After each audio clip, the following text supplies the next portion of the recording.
Comments from member from Etobicoke Centre. Thank you, Mr. Speaker. Mr. Speaker, in November I was in Ukraine with constituents of Etobicoke Centre when we met with soldiers who were wounded during the Russian-backed invasion of Ukraine. These fathers, brothers and sons all said they were fighting for freedom and democracy, values that as Canadians we hold dear. I am proud of what our Premier has done to support the Ukrainian people. She called on our federal government to impose sanctions, called on international observers and provided humanitarian aid. Today Ukraine is at war and the situation is dire. Russian-backed forces have occupied part of eastern Ukraine and continue to advance. The soldiers I met with, Mr. Speaker, are fighting state-of-the-art equipment with outdated weapons, some from World War II, Mr. Speaker.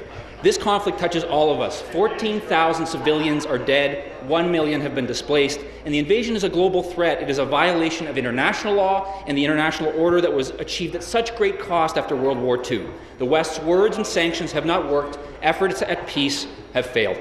For months, Ukraine's president has been asking for defensive weapons so that his nation stands a chance against the larger and more advanced Russian military. Others, such as John McCain, John Boehner, and others have echoed this call, and the U.S. Congress has passed authorization for the U.S. to arm Ukraine. I urge our federal government to act on the Ukrainian-Canadian Congress's February 21st statement, which calls on Canada to do, and I quote, dramatically increase sectoral sanctions, increase the provision of communications and intelligence capabilities, and provide Ukraine with the defensive weapons, equipment and training it needs to defend its territorial integrity.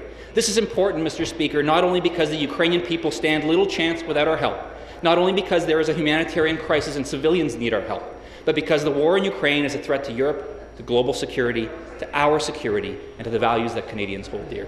Thank you, Mr. Speaker. Thank you.